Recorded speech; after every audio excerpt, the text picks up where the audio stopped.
Ang huling namin pinuntahan ay itong Kayangan Lake. May nilakaran kaming mahabang kahoy na to papunta do sa may hagdan. Isa rin ito sa mga dapat mo mapuntahan dito sa Coron, Palawan. Sabi ni Clarissa sa Klook na Super Ultimate Island Tour, pinili niya yon kasi may kasama na itong Kayangan Lake. Ipapakita ko sa inyo kung gaano kataas ang inakyat namin para marating namin ang lake na may 360 steps. Siguro kung papanikin ito nasa 10 to 15 minutes. Papanik siya tapos pababa rin. Pero depende yon. Siguro kung mas bata-bata pa baka kaya kunin na mas maikling oras. Hindi pwede yung nakapaa dito. Siguro dapat magdala kayo ng aqua shoes. Magbaon na rin kayo ng tubig kasi sigurado mauuhaw na rin kayo nito pag panik. Panay pahinga nga namin ni Clarissa dito, talagang nakakapagod siya. Siguro kung ito yung nauna kayang-kaya pa kasi napagod na rin kami sa kakapagaspas ng paa namin nung lumalangoy kami.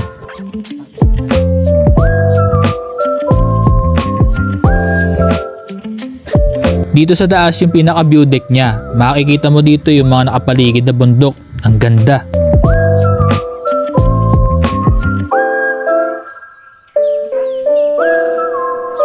Lumangoy-langoy na nga ako dito sa baba. Dito sa pinaka lake. Alam nyo ba, maganda yung ilalim na ito. Yun nga lang, umaambon, di rin makikita. I-share ko na din pala sa inyo.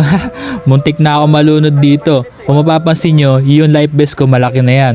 Pero kasi kanina, nung habang nagpipicturean kami, hinubad ko yung life vest na suot ko. Para nga naman maganda sa picture. Yung pala, kinuha ng mga kasamahan namin. Ang natira sa akin yung maliit, pang sexy. Kaya nung sinuot ko, yun, paglubog ko sa tubig, lumulubog rin ako. Malalim pa naman dito. Syempre, pag nagpupumiglas ka doon, nakakahiya. Ang ginawa ko, naglangoy aso ako. Ayun, nakarating ako sa gilid na okay naman. Kinabahan talaga ako noon. Sabi pa ni Clarissa noon, nung nakita niya ako, akala niya nagprank lang ako. Akala ko magkakaroon dito ako ng eksena dito pa sa Palawan. Natutuloy ako lumangoy nang wala sa oras. In-enjoy na lang namin yung natitirang oras namin dito. Langoy na lang din ako ng langoy. Ito na kasi yung last sa mga pinuntahan namin. Pagkatapos ito, bukas, pupunta naman kami ng Mount Tapias. Mahaba-habang akyatan yon.